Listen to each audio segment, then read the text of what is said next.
क्या आने वाले 10 वर्षों में नागपुर भारत का सबसे बड़ा लॉजिस्टिक और एविएशन हब बनने जा रहा है? क्या मिहान अब वास्तव में वह सपना पूरा करने जा रहा है जिसकी चर्चा पिछले 20 वर्षों से की जा रही है? और सबसे बड़ा सवाल, क्या आज लिया गया यह फैसला नागपुर के रियल एस्टेट की दिशा बदल सकता है? नमस्कार, मैं हूं नरेश वाडे और आप देख रहे हैं Nagpur real estate update show. दोस्तों, 25 जून 2026 को नागपुर के लिए एक ऐतिहासिक घटना हुई है।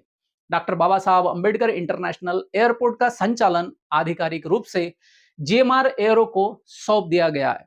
लेकिन यह सिर्फ एयरपोर्ट हैंडओवर नहीं है। इस समारोह में केंद्रीय मंत्री नितिन गडकरी, केंद्रीय नागरिक उड्डयन मंत्री राममोहन नायडू, मुख्यमंत्री देवेंद्र फडणवीस और अन्य वरिष्ठ नेताओं ने केवल आज की बात नहीं की, बल्कि अगले 10 से 20 वर्षों के नागपुर का विजन बताया।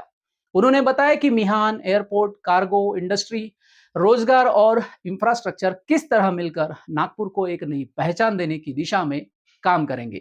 अगर आप नागपुर में प्लॉट या अन्य इन्वेस्टमेंट प्रॉपर्टी खरीदने की सोच रहे हैं, अगर आप निवेशक हैं या जानना चाहते हैं कि आने वाले समय में कौन से इंफ्रास्ट्रक्चर प्रोजेक्ट प्रॉपर्टी मार्केट को प्रभावित कर सकते हैं, तो यह वीडियो आपके लिए बेहद महत्वपूर्ण है। मैं चाहता तो केवल 5 मिनट का सार बता सकता था, लेकिन ऐसा करने से कई महत्वपूर्ण बातें छूट जाती। इसलिए आज मैं पूरा आधिकारिक समारोह आपके साथ साझा कर रहा हूं, ताकि आप सीधे उन लोगों से सुन सके जो नागपुर के भविष्य की योजना बना रहे हैं। इस पूरे कार्यक्रम को ध्यान से देखिए। आप इसे फास्ट फॉरवर्ड करके 1.5x पर देखिए, लेकिन वीडियो पूरा जरूर देखिए, क्योंकि हो सकता है कि इसमें कही गई कोई एक बात आपके अगले निवेश के निर्णय को बदल दे।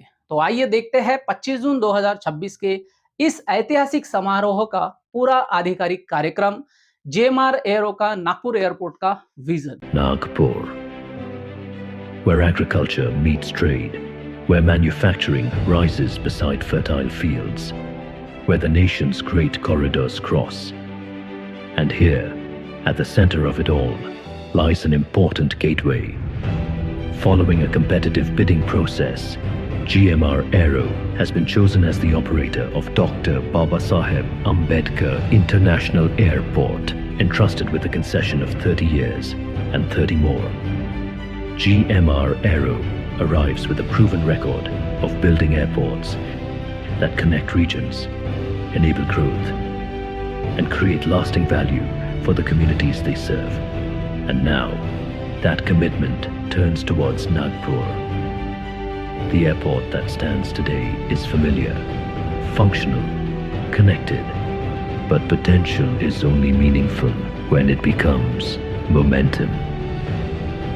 And so the transformation begins, raising capacity, improving passenger experience, reducing passenger processing time, and building for what comes next. Where a modest gateway stands today, a modern terminal rises with an ultimate capacity of 50 million passengers per annum. Echoing the intersecting tracks of Nagpur's iconic Diamond Junction, the ceiling design symbolizes connection, movement, and the city's role as a crossroads of opportunity.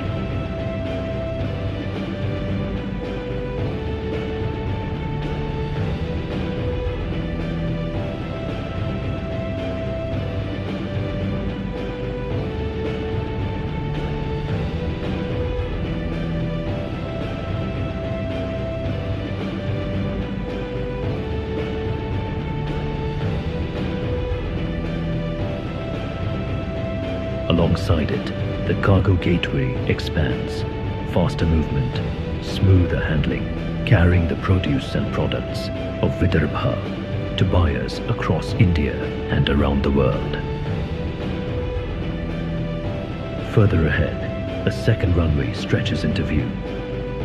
A new ATC tower rises beside it, guided by a master plan, expanding in step with passenger demand, toward an airport that will ultimately serve 50 million people every year. Growth does not arrive with noise. It lands softly in the ordinary moments that together move a nation forward. For GMR Aero, every airport begins as a conviction, and delivers as a commitment to design, to excellence, to India's future.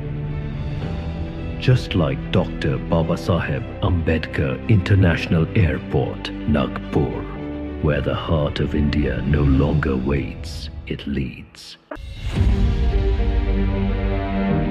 Some places connect destinations, others connect possibilities.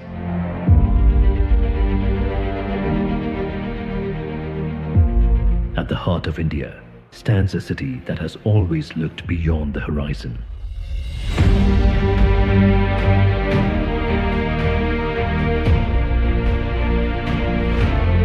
From its rich legacy to its unique identity, Nagpur continues to inspire progress.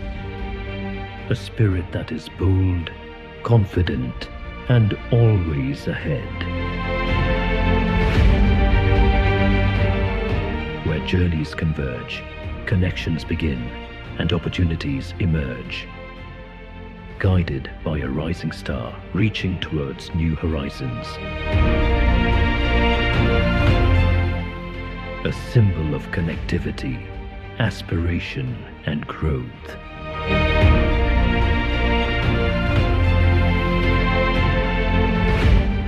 Dr. Babasaheb Ambedkar International Airport, Nagpur, the heart of India, at the center of opportunity. अभी आपने जो vision video देखा उसमें 50 million passenger क्षमता, दूसरा runway, cargo विस्तार और नया टर्मिनल दिखाया गया। यह भविष्य की योजना है जो चरणबद्ध तरीके से लागू होगी। एक निवेशक के रूप में ऐसे मास्टर प्लान को समझना जरूरी है, क्योंकि एक बड़े इंफ्रास्ट्रक्चर का असर आसपास के क्षेत्रों पर समय के साथ दिखाई देता है। आइए अब सुनते हैं नितिन गडकरी जी को। वे बताते हैं कि आखिर पिछले 25 साल से मिहान का सपना कैसे शुरू हुआ था। इसमें वे एक ऐसी बात बताने वाले हैं जिसे शायद बहुत कम लोग जानते हैं। मिहान की शुरुआत आखिर हुई कैसे? आज का यह क्षण नागपुर के लिए बहुत ऐतिहासिक क्षण है। पिछले अनेक दिनों से हमारे एयरपोर्ट का काम जल्दी शुरू होना चाहिए, ये यहाँ के लोगों की बहुत इच्छा भी थी, आग्रह भी था। और इसके लिए बीच में कोर्ट केस हुई, उसके बाद में क्लियरेंस होने में काफ़ी अड़चनें आई, पर अंतिमतः हमें ये क्लियरेंस मिला है। और इसके लिए बहुत कष्ट करने पड़े, बहुत मेहनत और परिश्रम करने पड़े। देवेंद्र जी खुद इसके बाद 8-9 बार दिल्ली आए। हमारे जो मंत्री है नायडू जी, इन्होंने भी बहुत सहयोग किया और इन दोनों के प्रयासों में सफलता प्राप्त हुई और आज एयरपोर्ट जीएमआर को आज दिया जा रहा है। इसके लिए मैं देवेंद्र जी को और हमारे मंत्री जी आदरणीय नायडू जी को नागपुर की जनता की ओर से बहुत बहुत धन्यवाद देता हूं और उनका अभिनंदन करता हूं। नागपुर एक 0 माइल है और नागपुर की विशेषता यह है कि नागपुर से चारों मेट्रो सिटी कलकत्ता, मुंबई, चेन्नई और दिल्ली ये 1.25 घंटे के डिस्टेंस पर है। नागपुर में नेशनल हाईवे भी, उसका भी 0 माइल नागपुर में है, दिल्ली, मद्रास और मुंबई, कलकत्ता का। और विशेष रूप से नागपुर की जो विशेषता है वो नागपुर में लॉजिस्टिक कैपिटल के रूप में भी अब नागपुर डेवलप हो रहा है। ऑरेंज सिटी भी इस शहर का नाम है और उसके साथ साथ नागपुर के आजू बाजू में 350 टाइगर है। मैं 2 दिन पहले ताड़ोबा गया था और बहुत टाइगर सरप्लस है, यानी टाइगर की संख्या ज़्यादा, ये अभी समस्या है। और इसलिए विश्व से विशेष रूप से वाइल्ड लाइफ के जो एक्सपर्ट है, टूरिस्ट है, वो नागपुर आ रहे हैं। मुझे बहुत खुशी है कि ये इंटरनेशनल एयरपोर्ट इन सब के लिए विशेष रूप से उपयोगी रहेगा। महाराष्ट्र का 75% मिनरल्स नागपुर में है और देवेंद्र जी के नेतृत्व में जो आयरन ओर मिला है गढ़चिरौली में, वो 65 ग्रेड का है और that is prove to be best in the world. और यहाँ जोरों से काम शुरू हुआ है और आने वाले काम में नागपुर स्टील हब भी बनने वाला है। यहाँ 10,000 करोड़ का इन्वेस्टमेंट महिंद्रा का, उनका भी प्लांट अब नागपुर के पास आ रहा है बुटीबोरी में। और देवेंद्र जी के विशेष इनिशिएटिव में कम से कम 7.5 लाख करोड़ की इन्वेस्टमेंट अब विदर्भ में आई है। और ये सब इंडस्ट्रियल इन्वेस्टमेंट के लिए water, power, transport and communication, ये 4 इंफ्रास्ट्रक्चर अगर डेवलप होंगे तो इसका विकास गति से होगा। मुझे बहुत खुशी है कि पावर भी है, रोड भी अच्छे बने हुए हैं, रेलवे स्टेशन भी अच्छे बन रहे हैं, अब बुलेट ट्रेन की भी योजना आ रही है, मेट्रो भी नागपुर की सबसे विश्व की, अपने देश की सबसे सस्ती और अच्छी क्वालिटी की मेट्रो बनी हुई है और उसका कनेक्शन अब आगे भी बढ़ा हुआ है।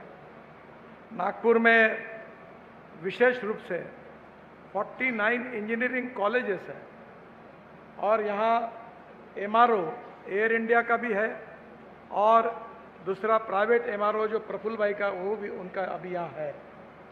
और MRO के कारण रोज यहाँ काफ़ी हवाई जहाज भी यहाँ आते, अब विदेशों से भी आना शुरू हुआ है।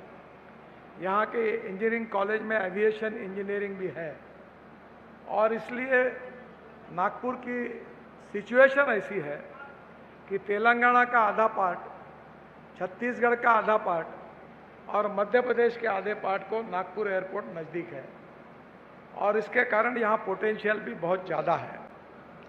मुझे याद है कि 95-2000 में मैं जब महाराष्ट्र में मंत्री था और नागपुर का गार्डियन मिनिस्टर था, तब वेद करके, जिन्होंने आज देवेंद्र जी का और हमारा स्वागत किया, उसके प्रमुख विलास काळे आज उपस्थित है, वो और गोविंद डागा टाटा कंसल्टेंसी के हेबालकर करके कंसल्टेंट को लेकर मेरे पास आए थे और उन्होंने मुझे कहा कि नागपुर के ऊपर से रोज 350 फ्लाइट जाती है।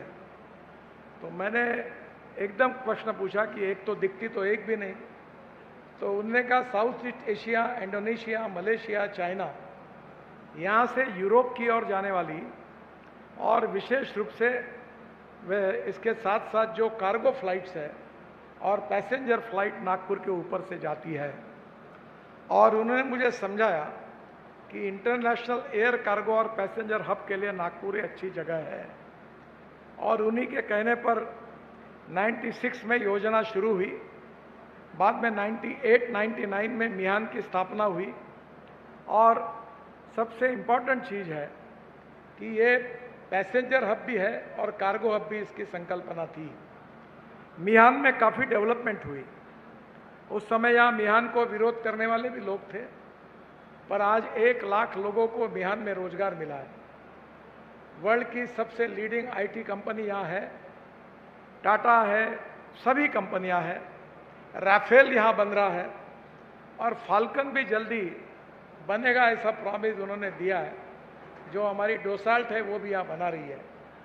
इसमें एयरबस और बोइंग के अनेक पार्ट्स भी यहाँ तैयार होते हैं और इसके साथ साथ एयर फ्लाइट्स मेंटेनेंस के लिए भी नागपुर आइडियल प्लेस है।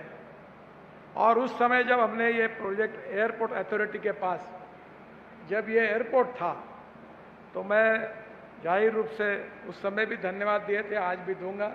कभी कभी मुझे लगता है कि मेरे हाथ से अच्छा हुआ था कि बुरा हुआ, पर उस समय केवल मेरे आग्रह के कारण, प्रफुल्ल भाई UPA की सरकार थी और देवेंद्र जी भी उस समय MLA थे, हम सब ने आग्रह किया और प्रफुल्ल भाई ने यहाँ के कुछ राजनीतिक नेताओं का विरोध होने के बावजूद भी उन्होंने ये एयरपोर्ट मिहान को ट्रांसफ़र किया।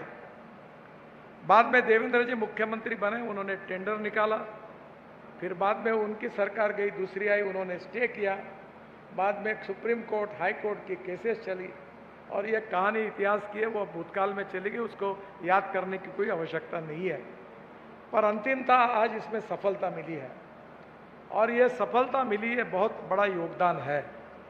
मैं माननीय मंत्री जी को, नायडू जी को 2 बातों के लिए रिक्वेस्ट करूंगा कि आप हमको नागपुर से सिंगापुर के लिए और दुबई के लिए ये 2 कनेक्टिविटी दीजिए, क्योंकि इससे south east Asia, Indonesia, Malaysia, China और उसके साथ यूरोप में और अमेरिका में जाने के लिए यहाँ से काफ़ी बार एक फ्लाइट आती है, पर वो अच्छे प्रकार से यहाँ के पूरे विदर्भ, छत्तीसगढ़ और मध्य प्रदेश के लोगों की इसमें काफ़ी सुविधा होगी और ट्रैफिक भी मिलेगा।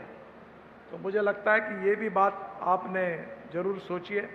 दूसरी आपने अच्छी बात बताई कि वाराणसी में आपने आज ही जो योजना शुरू की है कि इंटरनेशनल जो हमारे पैसेंजर है वो यहीं चेकिंग करें, लगेज दें और डायरेक्ट मुंबई और दिल्ली जब जाएंगे तो वहाँ से डायरेक्ट फिर उनको एयरप्लेन बैठने में आसानी होगी। तो ये भी सुविधा होने से फ़ायदा होगा। बाद में रीजनल एयरलाइंस जो है, इसमें अब अमरावती में भी एयरपोर्ट हुआ है और नागपुर में भी पोटेंशियल है। और मुझे विश्वास है कि अभी टाटा ने भी नया प्लेन बनाया, कल ही आपने कैबिनेट में बताया, बहुत खुशी हुई। और आपने ये भी बताया कि हम लोग कोशिश कर रहे हैं कि उसको पैसेंजर प्लेन में भी हमें अनुमति बोइंग का, एयरबस कंपनी की मिले। तो हमारे यहाँ रीजनल सेंटर भी जोड़ेंगे। अब देवेंद्र जी गढ़चिरौली में भी एयर स्ट्रिप एयरपोर्ट बना रहे, अमरावती में बना है, अकोला में बना है, बुल्डाना में अजिंठा और वेरूल इंटरनेशनल लेवल की डेस्टिनी है टूरिज़्म के लिए, वो वहाँ है। लोनार का ये है। और यहाँ से हम मध्य प्रदेश में कान्हा हो, ये सभी फॉरेस्ट जो है, टाइगर फॉरेस्ट, यहाँ पेंच है, उमरेड में है, ताडोबा है, तो ये सबको कनेक्टिविटी मिलेगी तो टूरिज़्म बढ़ेगा। टूरिज़्म और मिनरल्स ये यहाँ की स्ट्रेंथ है। एक छोटी और रिक्वेस्ट मैं आपको करूँगा, प्रधानमंत्री जी ने कल भी हम सबको कहा था कि आप कोई भी काम में देरी नहीं होनी चाहिए। आपके एयरपोर्ट अथॉरिटी के चेयरमैन बैठे यहाँ, हाँ, तो हमारे यहाँ नागपुर की कोई भी बिल्डिंग बनाना है तो सब फाइल इनके पास जाती है। जहाँ हवाई जहाज दिखता भी नहीं वो भी फाइल जाती है। और इसलिए ईज ऑफ बिजनेस को बदलने के लिए ज़रा आप एक कठोर निर्णय करिए और ये फाइल 8 दिन में क्लियर होनी चाहिए। हमें बहुत समय लगता है और बहुत चक्कर काटने पड़ते हैं। अब प्रधानमंत्री जी ने भी आपको रिक्वेस्ट की, मैं भी कर रहा हूँ, अब ज़रा डंडा लगाइए और ये सिस्टम, बाकी मैं और डिटेल बताता नहीं ज़्यादा, यही बोल के चुपचाप रहता हूँ, पर आप ज़रा इसको जल्दी कराइए तो ये हमारे लिए बहुत फ़ायदे का होगा। दूसरी इम्पॉर्टेंट चीज़ है कि यहाँ की एयर स्ट्रिप के बारे में मैं आपकी क्षमा मांगता हूँ। मैं आपके ऊपर, राज्य मंत्री के ऊपर, सेक्रेटरी के ऊपर बहुत नाराज़ हुआ था। इसका कारण उन्होंने भी एक वर्ल्ड रिकॉर्ड कर दिया। हमने रोड बनाने के साथ वर्ल्ड रिकॉर्ड किए। 1.5 साल हमारी एयर स्ट्रिप का काम चल रहा था और इसके कारण जो टाइमिंग उन्होंने कैंसिल कर दी है तो हमारे प्राइवेट एयरलाइंस ने रेट बढ़ा दिए और इस 1.5 साल में हमारी जनता को 60 से 70 हज़ार करोड़ का चूना इसके कारण लगा। और एयरपोर्ट का काम ऐसा धीरे से चलता था कि आखिर तंग आकर मैं भी आपके पास, वो मीटिंग मेरे घर पर हुई थी, ताकि मैं भी काफ़ी नाराज़ हुआ था। मेरे आपसे अनुरोध है कि एयरपोर्ट अथॉरिटी की अच्छे स्टैंडर्ड के, जो अभी हमने भी 30 एयर स्ट्रिप बनाई है रोड में, हम ये ऐसी रोड बनाते हैं। अब ये हमने तो हमारे अभी वर्ल्ड रिकॉर्ड में 3 दिन में बनाया, तो थोड़ा सा ये काम जो है इसका टाइमिंग आप फास्ट करिए, क्वालिटी के साथ कॉम्प्रोमाइज़ न करते हुए, तो आगे चल के ये तकलीफ नहीं होगी।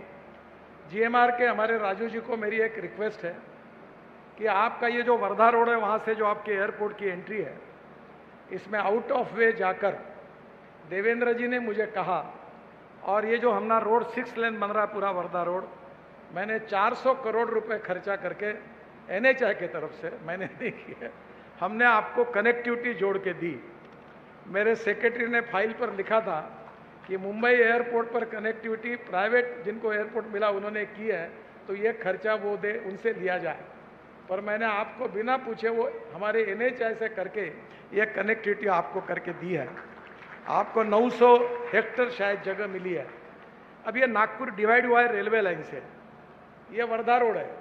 ये जो अमरावती से जो रोड आते हैं वाड़ी के तरफ से और इधर से समृद्धि मार्ग से आते हैं, इन लोगों को आधा आधा पौन घंटा घूमकर यहाँ एयरपोर्ट आना पड़ेगा। तो एक तरफ इसकी कनेक्टिविटी इस रोड को हुई, उधर हिंगना के तरफ ये अगर कहीं भी आप अच्छी जहाँ से होगी, दोनों साइड से अगर कनेक्टिविटी होगी तो ये भी दोनों साइड में नागपुर बहुत डेवलप हो रहा है। देवेंद्र जी ने जो कैंसर हॉस्पिटल किया, उसके आगे काफ़ी बड़े प्रमाण पर लोकेलिटी डेवलप हो रही है। उनको चक्कर मार के आना पड़ेगा। तो ये इसके लिए आते समय अगर ये कनेक्टिविटी उधर से एयरपोर्ट की बनती है दोनों दिशा से, तो जनता के लिए इसकी सुविधा होगी।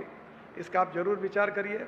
3-4 बातें आपको आज ही, मैं यहाँ का सांसद हूँ इसलिए मैं कहूँगा, आप थोड़ा सा इसमें भी आपको मदद करिए। ये नागपुर का ऑरेंज विश्व प्रसिद्ध है, ये ऑरेंज सिटी है।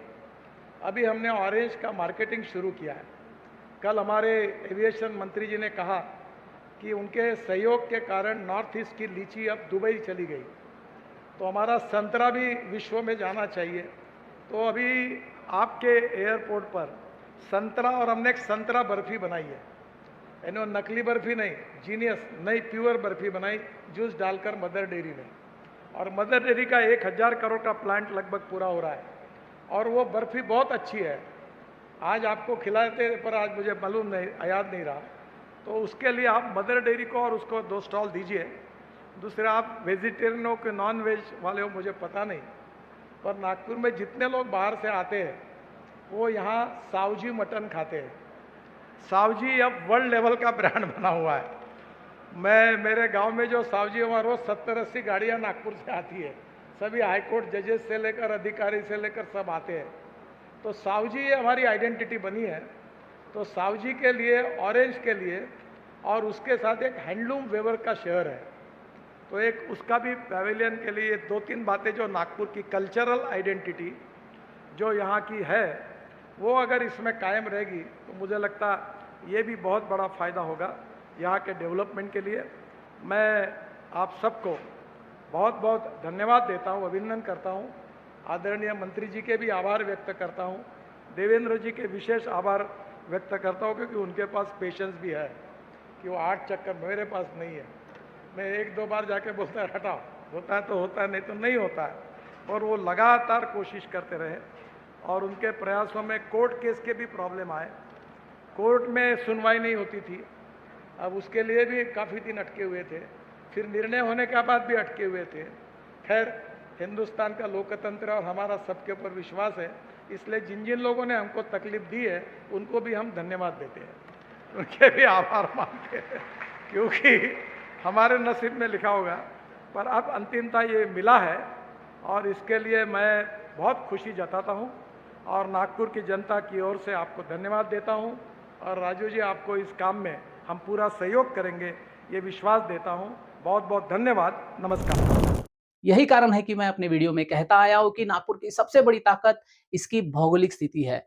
जब देश के सरकार के मंत्री नागपुर के 0 माइल लॉजिस्टिक और कार्गो हब की बात कर रहे हैं, इतना ही नहीं, इसके ऊपर काम भी चल रहा है। तो निवेशकों के लिए यह समझना जरूरी है कि शहर का विकास केवल एक सेक्टर पर निर्भर नहीं है। आपने देखा होगा कि गडकरी जी बार बार केवल एयरपोर्ट की बात नहीं कर रहे, बल्कि पूरे विदर्भ की अर्थव्यवस्था की बात कर रहे हैं। यही बड़ी तस्वीर एक निवेशक को समझनी चाहिए। रियल एस्टेट की कीमतें केवल सड़क बनने से नहीं बढ़ती, असली मांग तब आती है जब रोजगार पैदा होता है। अभी आपने सुना कि आईटी, एरोस्पेस, एमआरओ और मैन्युफैक्चरिंग सेक्टर में विस्तार की बात हो रही है। यही वे फैक्टर है जो भविष्य में रेजिडेंशियल और कमर्शियल दोनों बाजारों को प्रभावित करते हैं। अगर भविष्य में नागपुर से सीधी अंतरराष्ट्रीय कनेक्टिविटी बढ़ती है तो इसका फायदा केवल यात्रियों को नहीं, बल्कि व्यापार, पर्यटन और निवेश को भी मिलता है। इसलिए एयर कनेक्टिविटी को हमेशा रियल एस्टेट ग्रोथ के एक महत्वपूर्ण इंडिकेटर के रूप में देखना चाहिए। दोस्तों, अभी तक आपने जीएमआर का विजन और नितिन गडकरी जी की सोच सुनी। अब बारी है केंद्रीय नागरिक उड्डयन मंत्री श्री राममोहन नायडू जी की। एक निवेशक के तौर पर मैं आपसे कहूंगा कि उनके भाषण में 3 बातों पर विशेष ध्यान दीजिए। क्या वे नागपुर के एयरपोर्ट विस्तार, नई उड्डानों और कार्गो क्षमता को लेकर कोई स्पष्ट दिशा बताते हैं, और केंद्र सरकार नागपुर को भविष्य में किस भूमिका में देख रही है? आइए उनका पूरा संबोधन सुनते हैं। आज नागपुर के लिए एक ऐतिहासिक दिन है, हम सभी के लिए बहुत बड़ी खुशी का भी अवसर है। आदरणीय प्रधानमंत्री जी श्री नरेंद्र मोदी जी के नेतृत्व में doctor Baba Saheb Ambedkar international airport को आज औपचारिक रूप से पीपीपी मॉडल में जीएमआर को सौंपा जा रहा है। मैं कहना चाहूँगा, ये सिर्फ केवल हैंडओवर नहीं है, बल्कि महाराष्ट्र सरकार, केंद्र सरकार, एयरपोर्ट्स अथॉरिटी ऑफ इंडिया, मिहान और जीएमआर, इन सब का मिलकर जो ये पीपीपी मॉडल है, ये सबका मिलन, ये 3 पीस मिलकर एक पी के लिए हम काम करने वाले हैं, जो है पीपल के लिए, नागपुर की जनता के लिए। और ये नागपुर के सपनों के लिए एक नया टेक ऑफ का माध्यम बनेगा, विदर्भ के आकांक्षाओं के लिए एक टेक ऑफ का माध्यम बनेगा। और 13 मई को आदरणीय प्रधानमंत्री जी ने दूरदर्शी नेतृत्व के साथ कैबिनेट में इस ऐतिहासिक प्रपोजल का, जो काफी 9 साल का इंतजार था, इसलिए इसका पूरा चरित्र और इतिहास हमारे आदरणीय नितिन गडकरी जी ने बताया है। मेरा सौभाग्य है कि इतने सालों से जो इंतजार कर रहे थे, मेरे केंद्र मंत्री होने के टाइम पे मेरा हुआ, बट इसका मैं कहना चाहूंगा कि मेरा कंट्रीब्यूशन तो एंड में आया। जैसे पूरा केक जब बन रहा हो तो ऊपर किशमिश डाल दे और मैं बोलूं कि मैंने ही बनाया, तो वो ठीक नहीं रहेगा। तो केक इसको बनाने के लिए तो काफी समय से हमारे केंद्र मंत्री जी गडकरी जी और हमारे मुख्यमंत्री जी, और मैं कहना चाहूँगा प्रफुल्ल पटेल जी भी का भी योगदान, जिस तरह से इसकी शुरुआत, ये आइडिया में इतनी ताकत है। आप सबको जानना पड़ेगा कि सबसे पहले भारत में अगर एरोट्रोपोलिस की पूरी तरह एक संभावना कहीं पे बनी है तो वो नागपुर में बनी है। एरोट्रोपोलिस की ये संभावना है कि एयरपोर्ट जब बनेगा, केवल यात्रियों के लिए नहीं, पीपल के लिए नहीं कि एक पॉइंट से दूसरे पॉइंट जाने के लिए बनेगा, बट एयरपोर्ट की पूरी ताकत को हम इकोनॉमिक एक्टिविटी से जोड़ेंगे। एयरपोर्ट के चारों ओर इंडस्ट्री को लेके आएंगे। आईटी हो सकता है, मैन्युफैक्चरिंग हो सकता है, एग्रीकल्चर हो सकता है, कल्चर से रिलेटेड, टूरिज्म से रिलेटेड। जब एयरपोर्ट की पूरी क्षमता को हम पूरा अनलॉक जब करेंगे तो एरोट्रोपोलिस का आइडिया विकसित होता है। और 9, 15, 20 साल पहले ही ये नागपुर एयरपोर्ट को उसी संभावनाओं के साथ देखा गया था, जब SEZ के साथ ये एयरपोर्ट को PPP मॉडल के साथ जोड़ा हुआ था। कुछ दिक्कतें आई, कहीं सारे इश्यूज, चुनौतियां आई, फिर भी मैं कहना चाहता हूं कि आज इस तरह की चीजें अगर आगे बढ़ रही हैं, ये एक अकेला नहीं है। आपके महाराष्ट्र में ही इस तरह का एक और इश्यू को हमने निपटाकर हमारे लोगों को हमने समर्पित भी किया है, वो है नवी मुंबई इंटरनेशनल एयरपोर्ट। कितने सालों से वो भी अटका पड़ा था। तो ये सब जो चीजें हैं नामुमकिन जैसे लगती थी, वो सब आज संभव हो पा रहा है केवल एक ही वजह से, वो है हमारे आदरणीय प्रधानमंत्री श्री नरेंद्र मोदी जी की वजह से, जो इस तरह के चुनौतियों भरी हुई ये जो प्रोजेक्ट्स हैं उस सब को आगे बढ़ाते हुए एक सॉल्यूशन ओरिएंटेड अप्रोच के साथ इन सब का एक हल निकालकर आगे बढ़ाया जा रहा है। तो airport authority of India, Mihan India limited, इसका जो लीजिंग पीरियड था, इसमें भी एक कंफ्यूजन था कि कैसा होगा, कहां होगा, पर हमने निर्णय लिया ईज ऑफ डूइंग बिजनेस के कारण कि 30 साल तक ये जो पार्टनरशिप है इसको आगे बढ़ाएंगे। और प्रधानमंत्री जी ने केवल एक फाइल की मंजूरी नहीं दी, उन्होंने विदर्भ के विकास के लिए नए द्वार खोले हैं, ये हम सबको समझना पड़ेगा। और इन सिटी जो हमारे नागपुर ये नाम से जो पहचाना जाता है, नागपुर शहर को विकास की मिठास देने का काम भी इस कार्यक्रम से होने वाला है, ये भी मैं बताना चाहता हूं। नागपुर एयरपोर्ट की एनुअल कैपेसिटी 35 लाख पैसेंजर्स की थी, जिसके कारण यह एयरपोर्ट जो जिस कैपेसिटी और ये टर्मिनल बनी थी वो पूरी सैचुरेशन के साथ जा रही है। अब इसको आगे बढ़ाने की ज़रूरत है। मैं खुशी के साथ कहना चाहता हूं कि एक अच्छा सा डिज़ाइन इन्होंने बनाया है, GMR वालों ने। काफ़ी मास्टर प्लान जो काफ़ी दिनों से था उसको ट्वीक करके, जिस तरह से इसकी संभावनाएं, आकांक्षाएं हैं यहाँ के, उसको पूरा सीमित करते हुए एक अच्छा सा प्लान भी उन्होंने बनाया और इसको जोड़ा है नागपुर के इमोशन के साथ। डायमंड जो यहाँ डायमंड क्रॉसिंग है, उसी डायमंड शेप को टर्मिनल बिल्डिंग में भी इन्होंने इस्तेमाल भी किया है, जिससे जो इमोशन है नागपुर का वो सब एक कंटिन्यूटी हमारे एयरपोर्ट टर्मिनल बिल्डिंग में भी हमें देखने को मिलेगा। तो अगर अभी इस यहाँ का पैसेंजर का कैपेसिटी आप देखेंगे तो पैसेंजर का फुटफॉल पिछले 10 वर्षों में करीब 10 लाख तक बढ़ोतरी यहाँ पे हुई है। तो आप सोच सकते हैं कि इतने सारे चुनौतियों के बाद भी 10 लाख की कैपेसिटी यहाँ पे सालाना ये पिछले 10 साल में हमें आगे देखने को मिला। और अभी जिस तरह का कैपेसिटी के साथ ये नया टर्मिनल 2 जो बनेगा, every year it will cater for 60 lakh passengers every year. So that is a great form of investment that is coming to the city of destiny, the infrastructure of destiny. This is the Nagpur airport. तो 3 crore passengers तक पहुंचने की, ultimately 3 crore passengers तक पहुंचने की एक क्षमता के साथ, एक मास्टर प्लान के साथ इसको डेवलप किया जा रहा है। मैं खासकर इसका एक और चीज़ मैं बताना चाहूँगा कि इसकी क्षमता केवल ट्रैवलिंग के लिए नहीं होगी, इसकी बात पहले भी जिक्र की गई थी, इसका एमआरओ की कैपेसिटी, मैं एमआरओ की कैपेसिटी अगर बताऊं तो इस एरिया का इम्पोर्टेंस आगे जाते हुए बहुत बढ़ने वाला है। ये भी हमारे आदरणीय प्रधानमंत्री जी का सोच था कि इंडिया को अब आत्मनिर्भर भारत के सेंस में अभी सोचना पड़ेगा। डिमांड तो अब बढ़ता जा रहा है, कंज्यूमर हमारा पैसेंजर्स की बढ़ोतरी साल भर साल बढ़ती जा रही है। अगर हम पिछले 12 साल की अगर तुलना अगर करें, 2014 में 74 एयरपोर्ट्स थे इंडिया में, पर जब से प्रधानमंत्री मोदी जी बने उन्होंने एक स्पेशल फोकस, एक स्पेशल ड्राइव एविएशन में रखा और एक रेवोल्यूशन आज हमने हासिल किया। 74 एयरपोर्ट्स 2014 से आज अगर आप गिनेंगे हमारे airports, more than 165 airports in the country. अगर मैं यही बात कहीं पे भी जाके बोलता हूं दुनिया में, कहीं पे जाके वो हैरान हो जाते हैं, मुंह खोल के बैठे होते हैं कि अगर ये सच है कि नहीं। फिर इंटरनेट में देख रहे होते हैं कि 165 असली में बनाया, और बनाया हमने 165 एयरपोर्ट्स। ये नया इंडिया है, जो सोचते हैं उसको करते हैं, जो करते हैं उसको दिखाते हैं लोगों को भी। और इसी तरह से हमने एविएशन में एक अच्छा सा ग्रोथ स्टोरी हमने किया है। पर ये पूरा 12 साल में जिस तरह के स्टैगरिंग नंबर्स हमने एविएशन में दिखाया, ये सिर्फ शुरुआत है। अब आगे भी अभी बहुत बड़ी ग्रोथ होने वाली है, क्योंकि हमारा जो उड़ान स्कीम भी था, जिसके वजह से ये एविएशन में रेवोल्यूशन हमने हासिल किया, वो 10 साल के लिए पहले किया गया था। अब उसको और 10 साल के लिए आदरणीय प्रधानमंत्री जी एक्सटेंड करने जा रहे हैं, जिसके लिए 29,000 करोड़ केंद्र सरकार खर्च करेगी। और आगे 10 साल में 100 नए एयरपोर्ट इस देश में बनने के लिए टारगेट उसमें रखा गया है, और 200 हेलीपोर्ट का। तो ये सब तो ट्रैवलिंग की कैपेसिटी तो बढ़ाती है, पर हम उसको दूसरे लेवल पे, दूसरे वर्टिकल पे इन डेप्थ अभी सोचकर, हम सिर्फ इस तरह से, इससे खुश नहीं है कि एयरपोर्ट बन रहे हैं, ज्यादा लोग घूम रहे हैं, इससे हम खुश नहीं है। हम तो अपने आप को चुनौती देने वाले हैं। तो हम अभी देख रहे हैं कि इसका एविएशन का हमारा फुटप्रिंट और मजबूत करने के लिए हमें क्या करना चाहिए।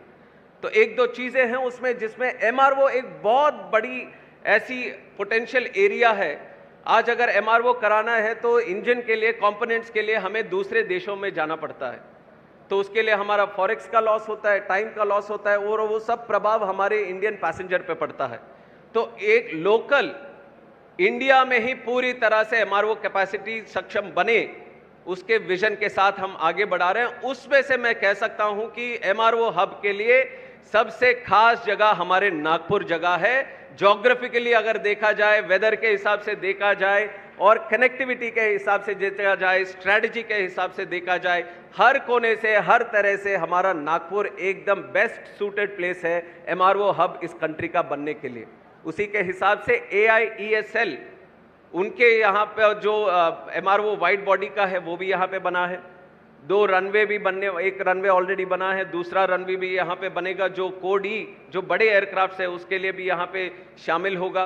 तो जो फ्यूचर हमारे ग्रोथ स्टोरी यहाँ नागपुर होगा, उसके हिसाब से पूरी तरह से इंफ्रास्ट्रक्चर इसको बढ़ाया जा रहा है। तो एक तरह से वो हुआ एमआरओ का। और दूसरा मोस्ट इंपॉर्टेंट है कार्गो का। कार्गो का जिस तरह से अभी कार्गो डेवलप हुआ और उसका प्रभाव हमारे एग्रीकल्चर का क्षेत्र हो या फिर हमारे मैन्युफैक्चरिंग इंडस्ट्री पे हो, वो लाजवाब है आज अगर देखा जाएगा। आदरणीय मंत्री जी ने भी इसका उदाहरण लिया। तेजपुर में, अस्साम में लिचीज, जो अगर बिना एयरपोर्ट के अगर कहीं पे जाना हो तो इंडिया में ही दूसरे डेस्टिनेशन को लेके जाने के लिए करीब 1 दिन, 2 दिन, 3 दिन लगते हैं। उसको आज तेजपुर में हवाई जहाज की कनेक्टिविटी की वजह से, इंटरनेशनल कनेक्टिविटी की वजह से, तेजपुर में जो उगाए हुए, उत्पाद हुए लीचीज है, वो सीधा इटली के सुपर बाजार में बिक रहे हैं, और उसके वजह से किसान को 25% ज्यादा इनकम भी उसको लाभ हो रहा है। तो उसी तरह यहाँ के जो संतरे के किसान हो या अन्य कोई प्रोडक्ट यहाँ पे बन रहा हो, हैंडीक्राफ्ट्स हो, सिल्क के प्रोडक्ट्स हो, हमारे आर्टिजन के प्रोडक्ट्स हो, या मैन्युफैक्चरिंग जो नए इलेक्ट्रॉनिक्स हो, टेक्नोलॉजी का इस्तेमाल करके जो प्रोडक्ट्स बन रहे हैं, इन सब का कार्गो के साथ एक नया बाजार हमारे विश्व में खुलने का एक बहुत बड़ा अवसर है। तो कार्गो हब का भी नागपुर में एक अच्छे प्लान के साथ आगे बढ़ाने का काम करेंगे। इन सब के साथ हमारा एक प्रयास बिल्कुल रहेगा कनेक्टिविटी का। और मुझे बहुत खुशी होती है। पहले शुरू में, और वैसे तो मैं यंगेस्ट मिनिस्टर हूं अभी मोदी जी के कैबिनेट में, और जब मैं बना था यंगेस्ट मिनिस्टर तो सबके आशाएं होती है कि कौन सा मिनिस्टर मिलेगा, मिला तो सिविल एविएशन मिनिस्टर। और मेरे 10 साल के कार्यकाल में मैं कभी गया नहीं सिविल एविएशन मिनिस्टर के पास, मेरा काम ऐसा कुछ हुआ नहीं था। तो फिर मेरे को लगा यार कहीं पीछे तो नहीं रह जाएंगे, सिविल एविएशन मिनिस्ट्री है तो कैसे रहेगा इसका। तो पहला सेशन आया, पहला पार्लियामेंट सेशन में मैंने देखा कि हर कोई भी 543 एमपीज के साथ जब भी हमारी मुलाकात होती थी या 0 आवर होता था या कोई भाषण होती थी, तो उनके सारे समस्या बोलने के बाद एक चीज के बारे में जरूर बोलते थे, वो है एविएशन। चाहे वो सांसद अंडमान से भी आ रहा हो, चाहे कश्मीर से भी हो, गुजरात से हो, दमन एंड दीव से हो, या नॉर्थ ईस्ट पूर्वोत्तर से हो, कोई भी जगह से, तो एक चीज जरूर उनका ये मांग थी कि हमारे यहाँ पे एयरपोर्ट बन जाए। और कुछ प्रदेशों का था इस तरह का था, आपको यकीन ही नहीं होगा कि पहले 20 साल पहले जाएंगे तो एयरपोर्ट की संभावना तो दूर, आप फ्लाइट भी ऊपर से देख नहीं पाएंगे। इस तरह के जगह भी आज आकांक्षाएं हमारे मोदी जी के नए भारत में इस तरह ऊपर आए कि देश के हर कोने कोने में चाहते हैं लोग एयरपोर्ट बने, और जहां पे एयरपोर्ट है उसका विस्तार हो, जहां पे बड़ा एयरपोर्ट है उसका इंटरनेशनल कनेक्टिविटी हो। और उसी तरह हमारे नागपुर एयरपोर्ट का भी इंटरनेशनल कनेक्टिविटी की बात करी, ज़रूर हमारा प्रयास रहेगा। यहाँ से दुबई, यहाँ से सिंगापुर, और मैं चाहता हूँ यहाँ से यूएस, यूरोप, ऑस्ट्रेलिया, हर जगह का कनेक्शन यहाँ पे शुरू हो। तो इसका प्रयास पूरे मंत्रालय के साथ, एयरलाइंस के साथ भी जुड़कर हम उस प्रोसेस को आगे बढ़ाएंगे। और वैसे आज हमारी सुबह वाराणसी में एक कार्यक्रम था, वो देखकर ही यहाँ पे आए, और वो भी एक ऐतिहासिक कार्यक्रम था। सबसे पहले बार देश में hub and spoke operations in true sense हमने शुरू किया है। अभी हब एंड स्पोक का ऐसा है कि नागपुर से अगर दिल्ली जाते हैं, दिल्ली से फिर कोई लंदन का फ्लाइट लेना हो ट्रांजिट लेके, तो यहाँ से आप डोमेस्टिक फ्लाइट दिल्ली लेते हैं, पूरा चेक इन किया हुआ लगेज फिर वापस बाहर लेके आते हैं, फिर इंटरनेशनल चेक इन के लिए दूसरे टर्मिनल जाना पड़ता है, बाहर आके गाड़ी लो या फिर बस लो या कुछ और माध्यम से दूसरे टर्मिनल पे जाकर फिर वहां पे कस्टम्स, वहां पे इमिग्रेशन, वहां पे चेक इन, और वहां पे सारे काम करके फिर वहां से आपको इंटरनेशनल यात्रा करनी पड़ती है। पर आज जिस तरह से हमने एयरपोर्ट पे एसओपी को बदला है, आपके यहाँ पे इंटरनेशनल इमिग्रेशन है तो नागपुर में ही वो यात्री पूरा इंटरनेशनल इमिग्रेशन सब कुछ कर कर, पूरा चेक इन यहीं पे कर कर, बिना कोई कोई डिफिकल्टी के साथ दिल्ली में अगर जाएंगे, दिल्ली में एयरपोर्ट टर्मिनल के अंदर ही उनका ट्रांजिट होगा और सीधा फाइनल डेस्टिनेशन जो भी प्लेन उसको लेना है, बिना बाहर आए ये वाला प्रोसेस पहली बार आज भारत में, आज वाराणसी से दिल्ली और दिल्ली से पूरे विश्व में 17 शहरों को कनेक्ट करते हुए वो काम को शुरू किया है। और हमारा विजन एक है कि हमारे पास 6 मेट्रोज हैं, दिल्ली, कोलकाता, बेंगलुरु, हैदराबाद, चेन्नई और हमारा मुंबई। तो ये 6 को अगर हब बनाएंगे, इसी के साथ हमारे 30 अलग से इंटरनेशनल एयरपोर्ट है, और ये 30 इंटरनेशनल एयरपोर्ट से पूरा डिमांड यही आता है, हमारा इंटरनेशनल बनाया तो हमारे प्लेन यहाँ पे नहीं चलते, इंटरनेशनल के लिए कोई संभावना नहीं है। तो उसी तरह ये 30 इंटरनेशनल एयरपोर्ट्स को स्पोक्स बनाकर ये हब्स को कनेक्ट करने के बाद यात्रियों को एक अच्छी सुविधा मिलेगी कि लोकल एयरपोर्ट, उनका बेस एयरपोर्ट जो है वहीं पे पूरा इमिग्रेशन करके अब पूरे विश्व वो घूम सकते हैं। यही टक्कर हम देना चाहते हैं दुबई के हब को या सिंगापुर के हब को, कि भारत आज रेडी है कि अपना भी एविएशन हब बनने के लिए आज तैयार है। तो वो भी कार्यक्रम शुरू हुआ और उसका भी लाभ हमारे यहाँ पे, हमारे नागपुर को भी होने वाला है। तो इस तरह से कई सारे रिफॉर्म्स के साथ हम आगे बढ़ रहे हैं।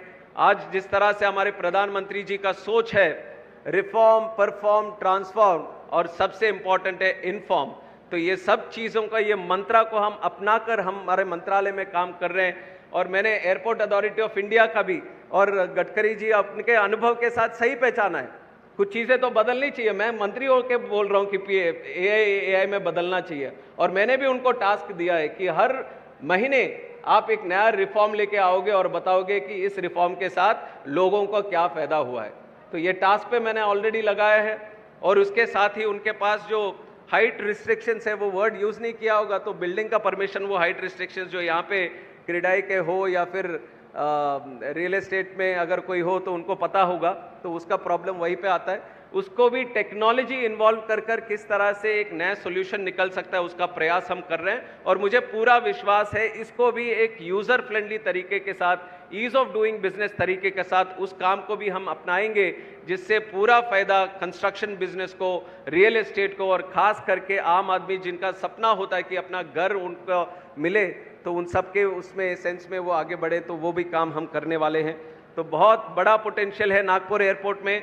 इसमें जो भी छोटे छोटे चुनौतियां थी उन सबको हटाकर आज अच्छे पार्टनरशिप के साथ हम आगे बढ़ रहे हैं। GMR एयरपोर्ट्स जो कि one of the best operator हैं, ना केवल भारत में बल्कि विश्व में भी, वो बाहर इंडोनेशिया में, ग्रीस में भी वो एयरपोर्ट्स का काम कर रहे हैं।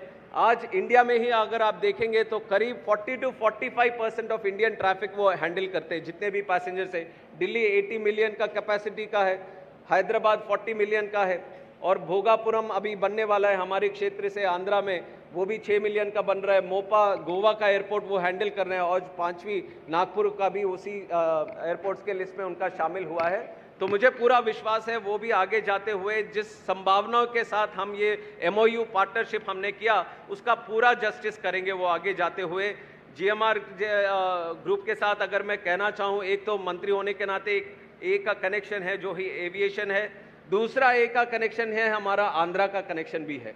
ये दो ए का कनेक्शन मिलाकर ये नागपुर में तीसरा ए ग्रेड का काम यहाँ पे होना चाहिए। इसका पूरा व्यवस्था हम करेंगे, रिव्यू मैकेनिज्म भी हम करेंगे। आगे जाते हुए मैं बधाई देना चाहता हूँ पूरे नागपुर की जनता को। काफ़ी समय से आपका इंतज़ार था, अब कोई देरी नहीं रहेगी, पूरे इंटरेस्ट के साथ अब काम करके आपको दिखाएंगे, और आप भी बोलेंगे कि शाबाश अच्छा काम इन सबसे हुआ है। तो उसके लिए आपका आशीर्वाद सदा रहे, और इसके लिए जिन्होंने भी योगदान दिया, और हमारे आदरणीय मंत्री जी गडकरी जी, हर कैबिनेट से पहले उनका फ़ोन आता था कि क्या हो रहा है नागपुर में और क्या मैं कुछ कर सकता हूँ और कुछ चाहिए। और उसी तरह आदरणीय मुख्यमंत्री जी वो भी काफ़ी बार प्रधानमंत्री जी से मिले, इसके बारे में विशिष्ट रूप से इनके बारे में चर्चा करी, और ये सब कर रहे हैं। और साथ आपका फ्लाइट भी है CM सर का, तो मैं ख़त्म करता हूँ। तो फिर से मैं सबको बधाई देता हूँ, ये इस ऐतिहासिक कार्यक्रम में शामिल होने का मुझे भी अवसर मिला। बहुत बहुत धन्यवाद आप सबका। जय हिंद, जय भारत, जय महाराष्ट्र। दोस्तों, आपने अभी नागरिक उड्डयन मंत्री का दृष्टिकोण सुना। इससे यह समझ आता है कि नागपुर को केवल एक एयरपोर्ट नहीं बल्कि एक बड़े एविएशन और कनेक्टिविटी हब के रूप में विकसित करने की सोच रखी जा रही है। अभी तक आपने GMR का विजन, नितिन गडकरी जी का दृष्टिकोण और केंद्रीय नागरिक उड्डयन मंत्री की बातें सुनी। अब बारी है महाराष्ट्र के मुख्यमंत्री श्री देवेंद्र फडणवीस जी की। नागपुर और विदर्भ के विकास में उनकी भूमिका लंबे समय से रही है, इसलिए उनके इस संबोधन में यह समझना महत्वपूर्ण होगा कि राज्य सरकार एयरपोर्ट, मिहान, उद्योग और इंफ्रास्ट्रक्चर को लेकर आगे क्या दिशा तय कर रही है। आइए अब उनका पूरा संबोधन ध्यान से सुनते हैं। आज खरोखर आमच्या सर्वांकरताच हा आनंदाचा दिवस आहे, कारण ज्यावेळी देशामध्ये नवनवीन एअरपोर्ट बनत होते त्यावेळी माननीय नितीनजींनी आणि मी हा निर्णय केला की नागपूरचं एअरपोर्ट देखील सुंदर झालं पाहिजे, मोठं झालं पाहिजे, आणि विशेषतः ज्या कार्गो हबचं आपण काम सुरू केलं त्याचा सगळ्यात इंटेग्रल पार्ट जर काही होता तर 2 रनवे असलेलं पॅसेंजर आणि कार्गो एअरपोर्ट हा त्याचा आत्मा होता। त्यामुळे जोपर्यंत एअरपोर्टचं काम होणार नाही तोपर्यंत कार्गो हबची संकल्पना पूर्ण होऊ शकत नाही, आणि म्हणून याच्या पाठीशी आम्ही लागलो। साधारणपणे 2018ला आपण याचं टेंडर काढलं, 2019 मध्ये GMR त्याच्यामध्ये क्वालिफाय झालं। क्वालिफाय झाल्यानंतरही त्यांनी या ठिकाणी जे काही कोट केलं होतं त्यात आम्ही समाधानी नव्हतो, त्यामुळे आम्ही त्यांना ते वाढवायला लावलं। त्यांनी देखील ते मान्य केलं, आणि आम्हाला वाटलं की आता आपल्या एअरपोर्टची सुरुवात झाली। पण आपल्या मराठीत कधी-कधी म्हणतात, म्हणजे वाक्प्रचार चांगला नाही आहे, पण नकटीच्या लग्नाला 1760 विघ्न, कोणी नकटी नाही, पण 1707 विघ्न मात्र याच्यामध्ये येत गेले आणि कोर्टच्या केसेस सरकार बदलल्यानंतर अनेक अडचणी आल्या, कोर्टच्या केसेस झाल्या आणि ज्युडिशियल प्रोसेसमध्ये जे जे काही व्हावं लागतं त्या सगळ्या गोष्टी याच्यामध्ये झाल्या. पहिले हायकोर्ट झालं, मग हायकोर्टाची रिव्ह्यू पिटिशन झाली, मग सुप्रीम कोर्ट झालं, मग सुप्रीम कोर्टाची रिव्ह्यू पिटिशन झाली आणि त्याच्यानंतर सुप्रीम कोर्टामध्ये क्युरेटिव्ह पिटिशन देखील झाली. आणि या सगळ्या पिटिशनमध्ये शेवटी जो काही निकाल लागला तो GMRच्या बाजूने लागला आणि त्यातनं पुन्हा एकदा हे सगळं रुळावर आलं. त्यानंतरही अनेक लिगसी इश्यूज होते, म्हणजे गेले काही जवळपास वर्षभर सातत्याने याचे जे काही लिगसी इश्यूज आहेत ते दूर करण्याकरता नितीनजी आणि मी प्रयत्न करत होतो. दरवेळेस काही ना काही अडचण याची, कागदपत्राची पूर्तता व्हायची. मी मुंबईहून नागपूरला आलो की मला एअरपोर्टवर VP निटनकर भेटायचे आणि अतिशय उत्साहाने सांगायचे की सगळी आता पूर्तता झाली आहे आणि 2 वीक्समध्ये आता हे होणार आहे. मी त्यांना सांगायचो दुसरं पत्र येणार आहे, काळजी करू नका, त्याची उत्तर आपल्याला द्यायचं आहे आणि लगेच दुसरंही उत्तर पत्र यायचं. असं करता करता शेवटी याचा भरपूर फॉलोअप झाला. पण मी निश्चितपणे माननीय मोदीजींचे आणि आपले एव्हिएशन मिनिस्टर राममोहन नायडूजींचे मनापासून आभार मानेन की शेवटी आमच्या सगळ्यांच्या मनाप्रमाणे तो कॅबिनेटचा निर्णय झाला आणि हँडिंग ओव्हरच्या संदर्भात कॅबिनेटने मान्यता दिली आणि आज हा कार्यक्रम या ठिकाणी होतोय. मला विश्वास आहे, कारण ज्यावेळी या एअरपोर्टचं डिझाईन आम्ही तयार केलं त्यावेळी पहिल्यांदा जे कन्सल्टंट होते त्यांनी असं सांगितलं की 2 रनवेची आवश्यकता नाही आहे, आत्ता जेवढे पॅसेंजर आहे प्रफुल्लभाई त्यात 1 रनवेत होऊन जाईल. मी म्हटलं चालणार नाही, पहिल्या दिवशीपासनं 2 रनवेच याच्यामध्ये असले पाहिजे, कारण आपल्याला जर पॅसेंजर कार्गो हब ही संकल्पना मांडायची असेल. आणि मला सांगताना आनंद वाटतो की आज आपल्याकडे मेंटेनन्स कमांड आहे, त्या मेंटेनन्स कमांड करता डसो एव्हिएशन आहे त्यांच्याकरता, त्यानंतर अजूनही काही प्लेयर्स ज्यांनी आता आपल्याकडे या ठिकाणी एव्हिएशन इंडस्ट्रीमध्ये इन्व्हेस्टमेंट केली आहे, तुम्हाला तर यातली सगळी माहिती आहे, त्या सगळ्यांनी ही इन्व्हेस्टमेंट करताना त्याच्यामधला सगळ्यात मोठा ड्रायव्हर जर काही असेल तर तो 2nd रनवे ठरला की 2nd रनवे या ठिकाणी होतोय. आम्ही सांगितलं या 2nd रनवेपासनं तुम्हाला टॅक्सीवे देऊ आणि तुम्हाला जेवढी जागा पाहिजे तेवढी जागा ही आम्ही आमच्या मिहान आणि MIDCच्या अंतर्गत देऊ. आणि मला सांगताना आनंद वाटतो की आता वेगवेगळ्या प्रकारे डिफेन्स एव्हिएशन मॅन्युफॅक्चरिंगमध्ये मोठी इन्व्हेस्टमेंट ही आता आपल्या नागपूरमध्ये आलेली आहे आणि त्याचं एकमेव कारण हा 2रा रनवे आहे की ज्याच्यामुळे ही इन्व्हेस्टमेंट या ठिकाणी आली आहे. आणि आता याही गोष्टीचा आनंद आहे. खरं म्हणजे हे एअरपोर्ट ज्यावेळेस प्रफुल्लभाईंनी तयार केलं त्यावेळेस ते एक चांगलं एअरपोर्ट होतं, पण आता त्यानंतर देशात जे एअरपोर्ट झाले ते एअरपोर्ट बघितल्यानंतर आम्हाला असं वाटतं की आपलं एअरपोर्ट असं असलं पाहिजे. म्हणूनच राजू जी, आपको मैंने ये निवेदन किया है कि सबसे पहले तो आप इस टर्मिनल वो भी रिफर्बिशमेंट ये वर्ल्ड क्लास होना चाहिए, उसमें भी कहीं पर भी कोई भी कमी नहीं रहे. 1 साल बाद जो व्यक्ति इस टर्मिनल पर उतरेगा उसको ये लगना चाहिए कि मैं पहली बार इतना अच्छा टर्मिनल देख रहा हूं. नागपुर में 1 साल में ऐसा टर्मिनल कैसे बना, ये उसको लगना चाहिए. आपने बहुत अच्छा प्लान तैयार किया, मैंने देखा है, लेकिन जैसा कई बार होता है कि वो वीडियो में बहुत अच्छा प्लान दिखता है हमको और बाद में वो कुछ तो भी दूसरा ही बनता है. ऐसा नहीं है, जो प्लान आपने हमको दिखाया है वैसे का वैसा प्लान आप इसमें तैयार कीजिए और 1 साल में इस टर्मिनल को पूरे तरीके से आप परिवर्तित कीजिए. उसके बाद आपने नए टर्मिनल का जो प्लान तैयार किया है वो भी बहुत सुंदर है. और देखिए, ये पहला ऐसा एयरपोर्ट है जहां पर हमारे मोदी जी, नितिन जी, हमने सबने मिलकर आपका एयरपोर्ट बनने से पहले मेट्रो लाकर रखी है और आपका दूसरा टर्मिनल होने से पहले नितिन जी उसका अप्रोच रोड बना रहे, फ्लाईओवर बनाकर।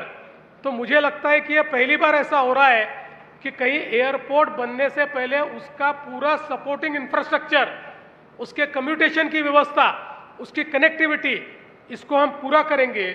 तो मुझे ऐसा लगता है कि आज से, क्योंकि मैं जब वीडियो देख रहा था तो मेरे ध्यान उस वीडियो की तरफ नहीं था, मेरा ध्यान था सेकंड फेज, आपने 2030 लिखा हुआ था। ये नहीं चलने वाला है। देखिए, वापिस हमारी सरकार आएगी, वो प्रॉब्लम नहीं है, लेकिन हर सरकार की जिंदगी 5 साल की होती है। हमारी जिंदगी 5 साल की 2029 में समाप्त होती है और हमारे इस जीवन में, अगले अवतार में नहीं, इसी अवतार में हमको ये एयरपोर्ट देखना है, इसी अवतार में ये एयरपोर्ट पूरा होना चाहिए। इसलिए वो डेट को आप बदल दीजिए और इसको जितना एडवांस कर सकते हैं, ताकि हम सब लोग मिलकर, और प्रधानमंत्री जी को भी उस समय हम बुलाएंगे और एक बहुत अच्छा कार्यक्रम हम लोग यहाँ पर करेंगे।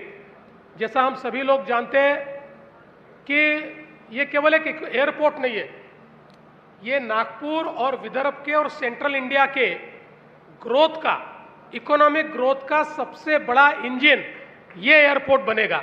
और मेरा विश्वास है कि इस एयरपोर्ट के बाद जो इकोसिस्टम यहाँ पर तैयार होगी, वो निश्चित रूप से हम सभी के लिए एक प्रकार से आर्थिक उन्नति का एक बहुत बड़ा रास्ता बनेगी। आज एमआरओ के क्षेत्र में जिस प्रकार से नायडू जी ने कहा है, एक हम हब बने ही है, हमारा ज्योग्राफिकल लोकेशन है। अभी अभी मैंने एक कॉन्सेप्ट उनको दिया है जिसमें इस प्रकार के एमआरओ के लिए हम फ्री ट्रेड जोन किस प्रकार से क्रिएट कर सके, ताकि हम लोग पूरे जो साउथ ईस्ट एशिया है वहाँ से एमआरओ के लिए हम लोग किस प्रकार से यहाँ पर जो फ्लाइट्स है उसको ला सके, इसका भी हम लोग विचार कर रहे हैं। तो मेरा विश्वास है कि आज की ये शुरुआत है, अब इसमें कोई रुकावट नहीं आएगी। अब इसको हम निश्चित रूप से सही समय में पूरा करेंगे, ये विश्वास मैं व्यक्त करता हूँ। फिर एक बार माननीय मोदी जी, नितिन जी, राजू जी, इनका बहुत आभार व्यक्त करता हूँ। Civil aviation ministry, airport authority of India, इनका आभार व्यक्त करता हूँ। जीएमआर के हमारे राजू जी, इनका आभार व्यक्त करता हूँ। और हमारी यहाँ की जो पूरी टीम है एमएडीसी की और मिहान की, जिन्होंने दिन रात मेहनत करके आज का ये दिन यहाँ पर लाया, उनका भी मैं बहुत बहुत धन्यवाद देता हूँ। 12:20 पर मेरा और प्रफुल्ल भाई का इंडिगो का फ्लाइट है और हमारे कारण वो फ्लाइट लेट नहीं होना चाहिए। इसलिए मैं फिर एक बार आप सभी को, विशेष रूप से हमारे यहाँ पर काम करने वाले जितनी एसोसिएशंस हैं, इन्होंने भी इसके लिए बहुत मेहनत की, इसकी बहुत उन्होंने उसका फॉलोअप लिया। जिन्होंने हमारा स्वागत किया, मैं उनका भी स्वागत करता हूं, उनको भी धन्यवाद देता हूं और अपने शब्दों को विराम देता हूं। धन्यवाद। जय हिंद, जय महाराष्ट्र। अभी आपने मुख्यमंत्री का पूरा संबोधन सुना। यदि पूरे कार्यक्रम को एक साथ देखें तो एक बात स्पष्ट दिखाई देती है, केंद्र सरकार, राज्य सरकार और एयरपोर्ट ऑपरेटर तीनों नागपुर के विकास को एक दीर्घकालिक दृष्टि से देख रहे हैं। अगर मैं पूरे कार्यक्रम को एक लाइन में कहूं तो मुझे ऐसा लगता है कि नागपुर के भविष्य को लेकर एक बड़ा विजन सामने रखा गया है। आज हमने जीएमआर की योजना सुनी, नितिन गडकरी जी की सोच सुनी, केंद्रीय नागरिक उड्डयन मंत्री जी का दृष्टिकोण सुना और मुख्यमंत्री देवेंद्र फडणवीस जी की बातें भी सुनी।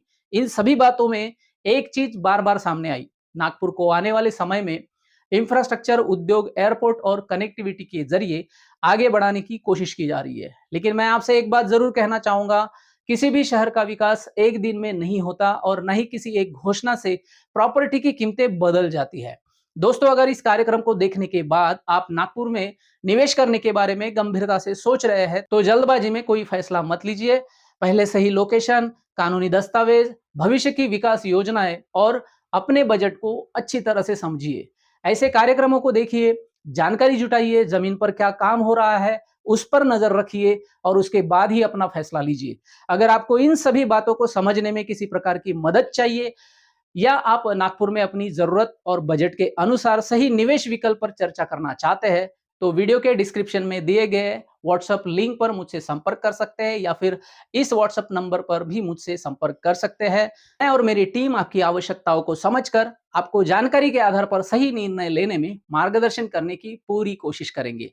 मेरा हमेशा यही प्रयास रहेगा कि आपको केवल खबरें नहीं बल्कि उन खबरों का मतलब भी आसान भाषा में समझाऊं ताकि आप अपने लिए बेहतर निर्णय ले सके। अगर आपको आज का यह वीडियो उपयोगी लगा हो तो इसे उन लोगों तक जरूर पहुंचाएं जो नागपुर में निवेश करने की सोच रहे हैं। कमेंट करके जरूर बताइए कि आज के पूरे कार्यक्रम में आपको कौन सी बातें सबसे ज्यादा महत्वपूर्ण लगी। और अगर आप नागपुर रियल एस्टेट की ऐसी ही प्रामाणिक और आसान भाषा में अपडेट्स चाहते हैं तो चैनल को सब्सक्राइब करना मत भूलिए। मैं हूं नरेश उराडे, फिर मिलेंगे Nagpur real estate update show में एक नई और महत्वपूर्ण अपडेट के साथ। धन्यवाद।